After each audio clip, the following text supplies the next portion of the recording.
হচ্ছে আমি সেটা নিয়েই আমার কবিতার পাতায় কিছু বলতে চাই। আমি চন্দনা কুণ্ডু। পৃথিবীর বুকে আর গরিবের ঠাঁই নাই রে, নাই রে।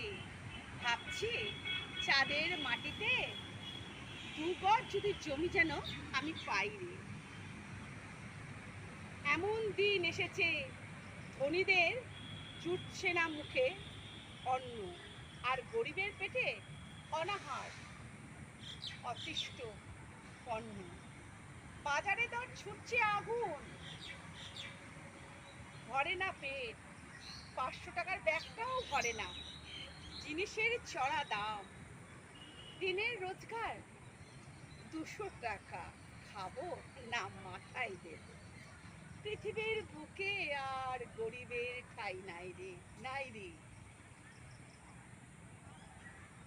ছুঁয়েও দেখিনি বড়লোকের মুখেশ ভণ্ডামি। গরিবের রক্ত কিনছে সবাই জলের দরে, আর বিক্রি করছে সোনার দরে।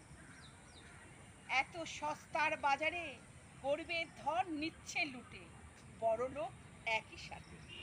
গরিবরা ভাবে পায় না সময়ের গতি ছুটছে, ছুটছে।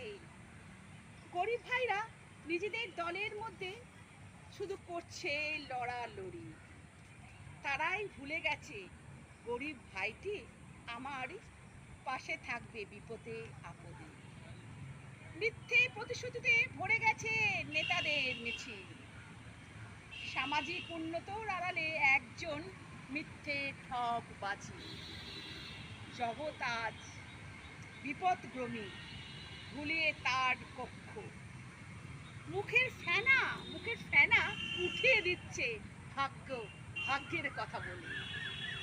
তাই তো ভাবি চাঁদের দেশে যাব, দুগজ জমি যদি পাই রে। তাই তো ভাবি চাঁদের দেশে যাব, দুগজ জমি যদি পাই রে। নমস্কার, অনেক ভালোবাসার সাথে পাশে পাশে থেকেও লাইক কমেন্ট করো। অনেক ভালোবাসা নিয়ে।